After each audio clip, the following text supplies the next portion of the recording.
My name is Monica Laronda, and I'm assistant professor at Lurie Children's Hospital and Northwestern University.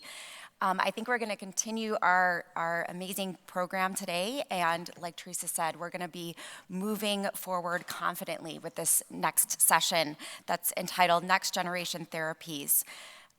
It's my pleasure to introduce our first speaker, who is Professor Katsuhito Hayashi. He is faculty of medical sciences and is in the Department of Stem Cell Biology and Medicine at Kyushu University in Japan.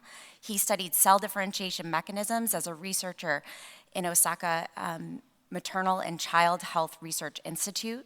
He expanded this knowledge while studying at the Dr. Garden Institute in the University of Cambridge. He became a lecturer, then associate professor at Kyoto University Graduate School of Medicine, where he studied the induction of germ cell differentiation from pluripotent stem cells. Now at Kyushu University, Professor Hayashi focuses on the fundamental mechanisms of gametogenesis, and his lab made some great discoveries, including his published work last year in Science describing his generating fetal ovarian somatic cell-like cells and primordial germ cell-like cells from murine stem cells to create ovarian follicles. We look forward to hearing about his research, and I'd like to invite you to the podium. Thank you.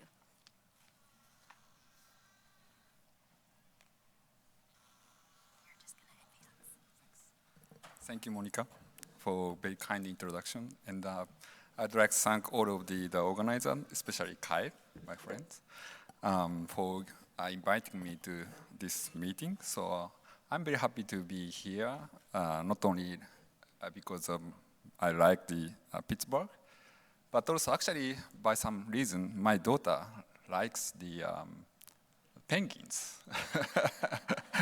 He really likes the character of the penguins, so he wears always the cap of the penguins, so I'm going to buy some new stuff for her. So I'm going to talk about the kind of cutting edge the technologies that can be might be useful for the future, maybe 2030, in the human. So I'm working with the in vitro gametogenesis, where we can make a sperm and egg from pluripotent stem cells. So how can I move the No pointer. Okay. So, okay. So then I'm going to make the oocyte and sperm from pluripotent stem cells. This kind of technology would be an efficient tool for the better understanding of the gametogenesis. And also, this would be an alternative source for the gamete for the reproduction. So that might be helpful to of course, the reduction of and the replacement of experimental animals, but also the acceleration of breeding livestock, and also conservation of the endangered animals, and of course, could be potentially the potential option to preserve the fertility in the human. So this slide actually shows how the pluripotent stem cells or pluripotent cells going to the sperm and egg. So in the left, so pluripotent cells in the blasts going to the epiblasts, which is also the pluripotent cells, then give rise to the primordial germ cells. That is the origin of the sperm and egg. While the PGC primordial germ cells are how can I say, is formed in the extraembryonic region, then they migrate to the gonad, where they undergo the sex-dependent differentiation into sperm in the male and the oocyte in the female. So to reconstitute this kind of the process by pluripotent stem cells, we almost 10 years ago, we developed culture systems that produce primordial germ cells from pluripotent stem cells. So as you can see here, the ES cells can grow up, can proliferate while keeping pluripotency. But once they change the culture condition, they change the morphology and the proliferation rate, as you can see here. Then upon the stimulation of the appropriate set of the cytokines, you can see the primordial germ cell differentiation. Those primordial germ cells like cells, PGCLC, are the functional because when they are transplanted into testes, they give rise to the functional sperm, and then when they are transplanted into the ovary with the gonadosomatic cells that support oogenesis, they give rise to the functional oocytes. This is the story in the mouse. So then we try to reproduce all of the process entirely in the culture by using pluripotent stem cells. What we did is we deaggregate the primordial germ cell-like cells with the embryonic E12.5 ovarian somatic cells that can give the signal to the PGC to make the oocyte. So this is kind of the ovarian organoid. So and then following the 3 periods of the culture, you see the PGC differentiated into the primary oocytes, then give rise to the mature oocytes. Then they resume the meiosis upon the stimulation of the appropriate set of the hormones. Those are the functional as they when they use for the IVF. Almost half of them get fertilized, and half of them give rise to the two-cell stage embryos. By transplantation of these two-cell stage embryos into the surrogate mother, they give rise to the pups. Then those pups give rise to the fertile adult. However, the efficiency of the making the pups is really low. In this case, only 3.5% of the transferred embryos give rise to the pups. So it's more or less like 20 times less efficiency than the usual IVF we use the embryos from in vivo. Then I'm going to introduce a bit about the male side. So this is also a case when the male PGC reaggregate with the male fetal gonadosomatic cells, they can give rise to the spermatogonadal stem cells, as you can see in the bottom. So in the upper side, you see the formation of semifinal tubules that have the germ cells in the green. So then those give rise to the spermatogonadal stem cells, and upon the transplantation, those spermatogonadal stem cells into the semifinal tubules, they also give rise to the sperm. Then those sperm can give rise to the pups upon the ICSI. Okay, so we and the other group actually are working on the in vitro gametogenesis in mouse and other animals. Then in case of mouse, it's almost complete. So we can make the oocyte and sperm from pluripotent stem cells in culture. And also now people are expected to apply this system to the human by using a human pluripotent stem cells. And also the people actually also expected to apply this system to other animals, including endangered animals, using a pluripotent stem cells. However, there is a big problem with the system, that is the usage of the embryonic tissues. That is really difficult to get not only human but also endangered animals, for example. So next work of us is to produce such a gonadosomatic cells from pluripotent stem cells, so that we can make the oocyte only from pluripotent stem cells, but not using the embryonic tissues. So aim of this research is to reconstitute ovarian follicles without embryonic tissues. So to make such a gonadosomatic cells from pluripotent stem cells, we need a kind of knowledge on the developmental biology, how the embryonic gonad can differentiate it from the pluripotent cells. So this shows the cell lineage and the markers toward the gonadosomatic cells.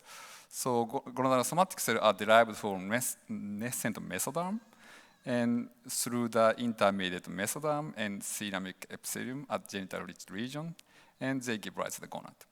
So there is marker genes, especially for your better understanding, I would like to emphasize that these 3 markers, that is the OSR1, that is the marker of the intermediate mesoderm, and the GATA4, that is the marker of the ceramic epithelium at genital-rich region, and the NR5A1, that is the marker of the gonad.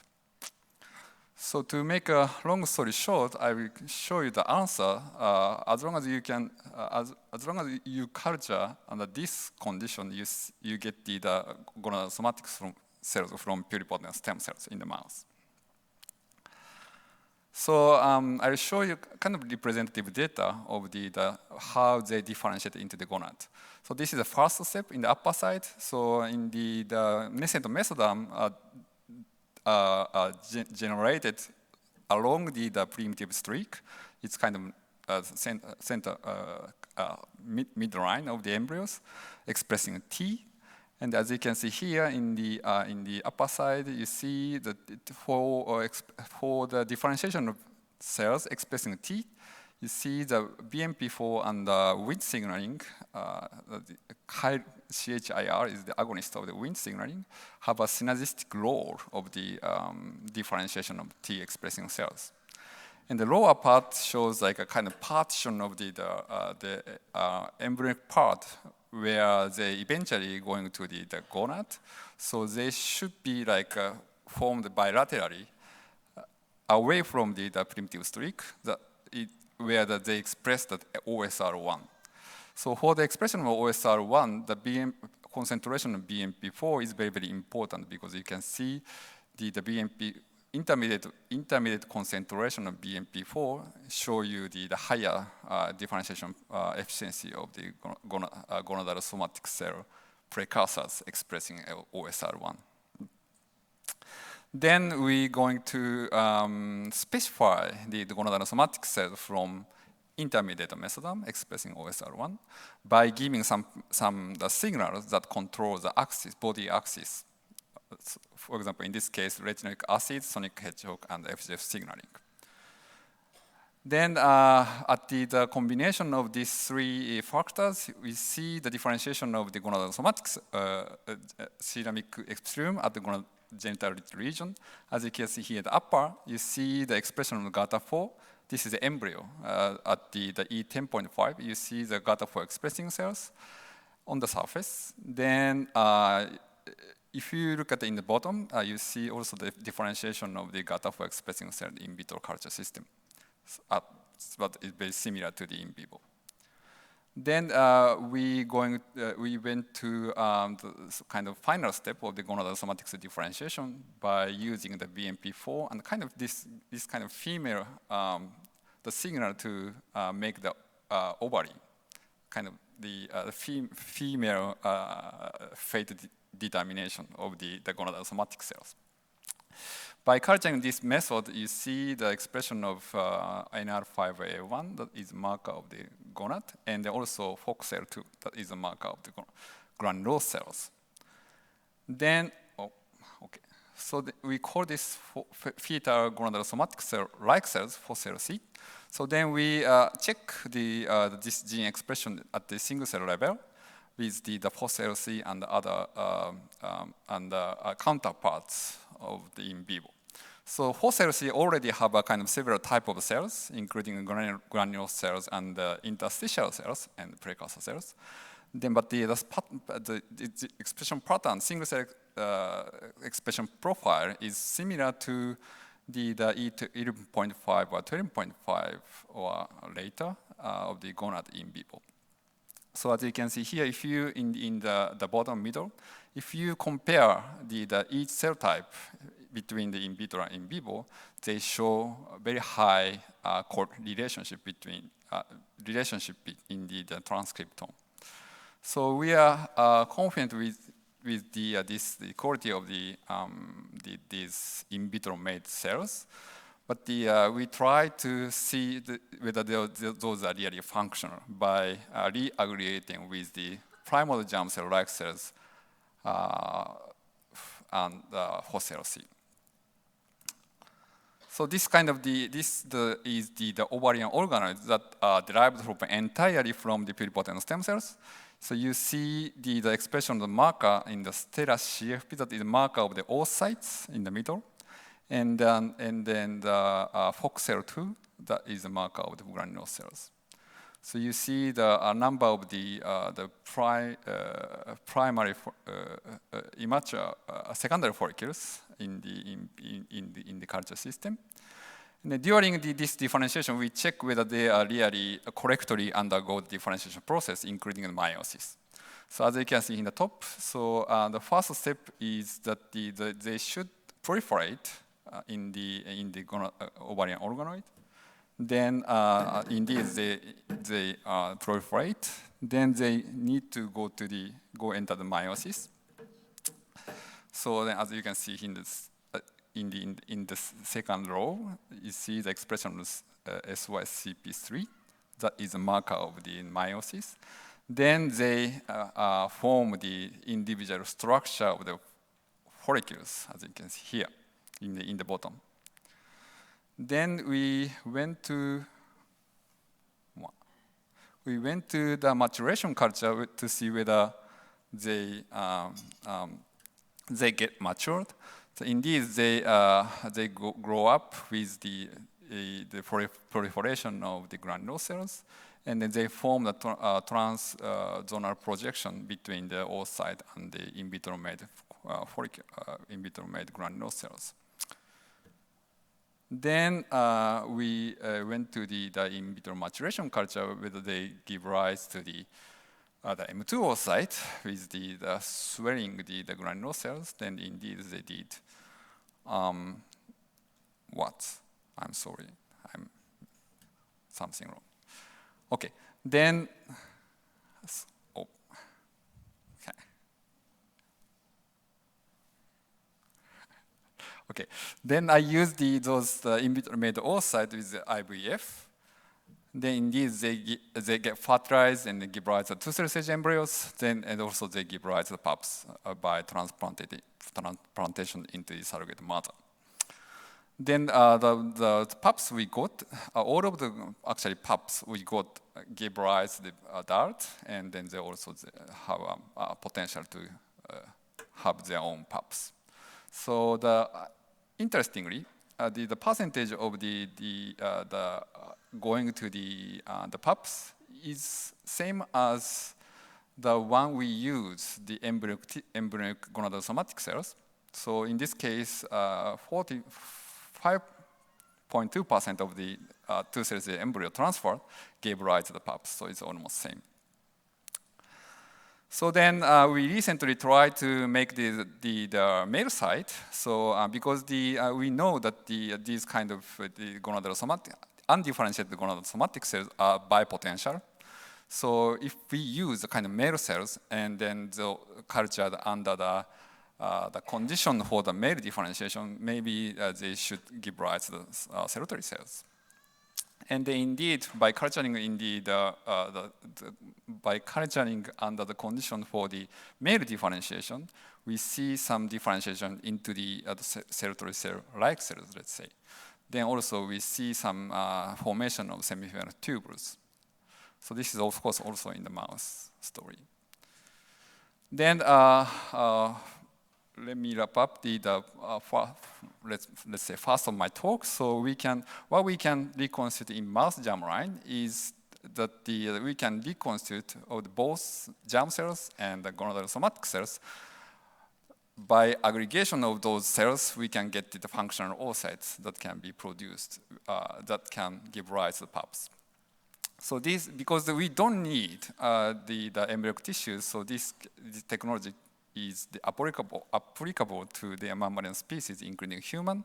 So I was very impressed with the last talk. So maybe combined with their technology, maybe it's really, how can I say, expected to apply this system to make the human oocyte from pluripotent stem cells.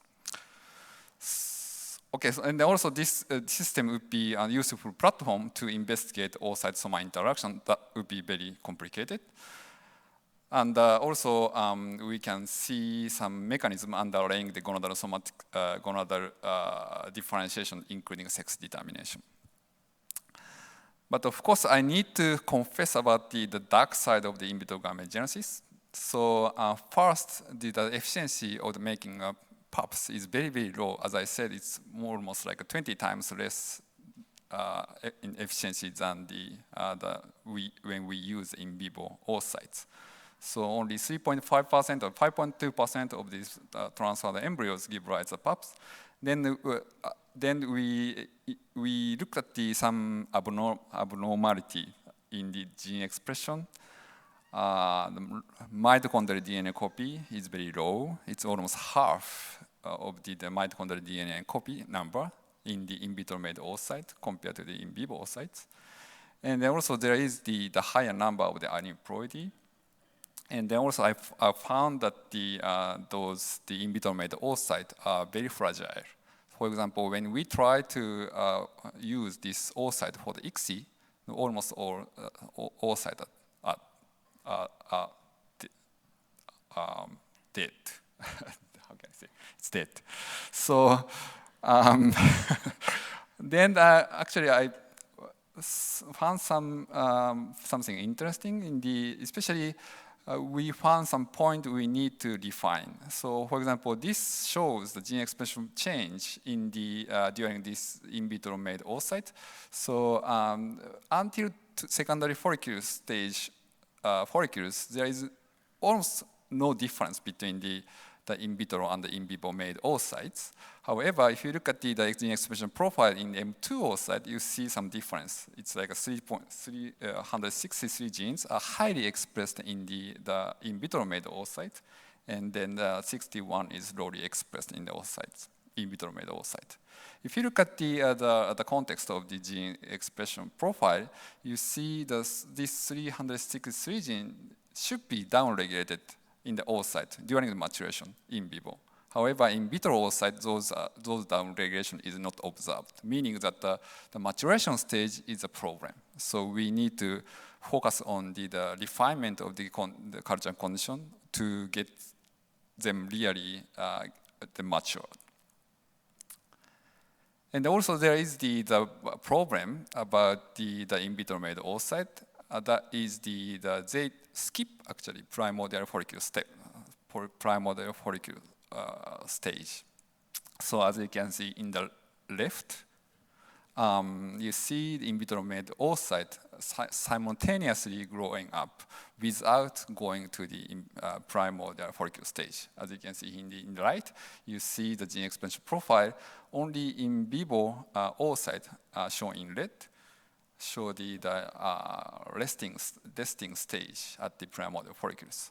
So we recently found that the environment is really important for making the oocytes dormant. So for example, the hypoxic condition is really important, important for making such a oocyte dormancy. And also we found that some mechanical stress, like compression by the surrounding tissue, is also very important for making the oocyte dormant. And also we found in the male side, we found some abnormality in the gene expression and also epigenetic profile in the spermatogonal stem cells indeed, and some of the spermatogonal stem cells didn't have potential to give rise to sperm. So we need actually define the condition. So I would like to show you some other critical consideration to use iPS cells, for example. So the iPS cells have a kind of genetic and epigenetic instability. So we really need to think about such an integrity of the iPS cells, especially because the iPS cell is derived from somatic cells that have accumulated the somatic de novo genetic epigenetic mutation during the life. So we really consider about such a mutation when we use such iPS cells. Because such a genetic or epigenetic mutation doesn't happen in the germline, so there is a high frequency of such a mutation in the somatic cell lineage.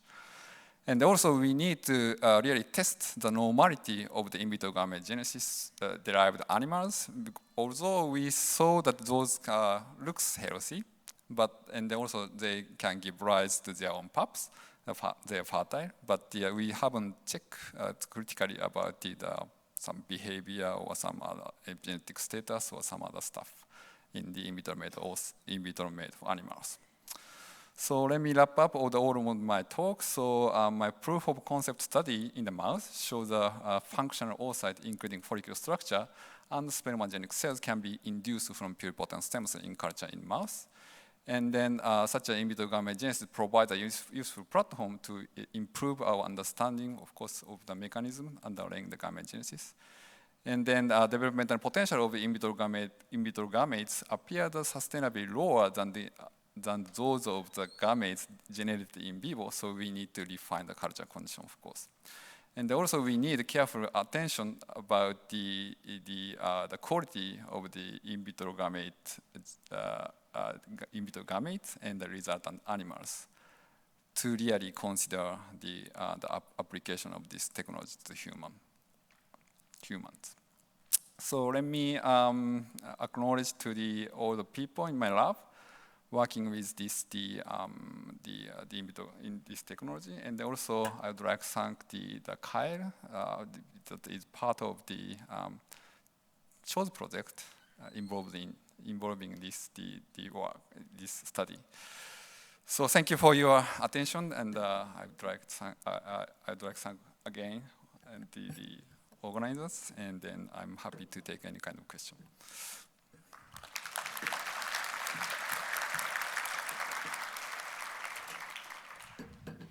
We do have a few minutes for questions if you'd like to make your way to the mic.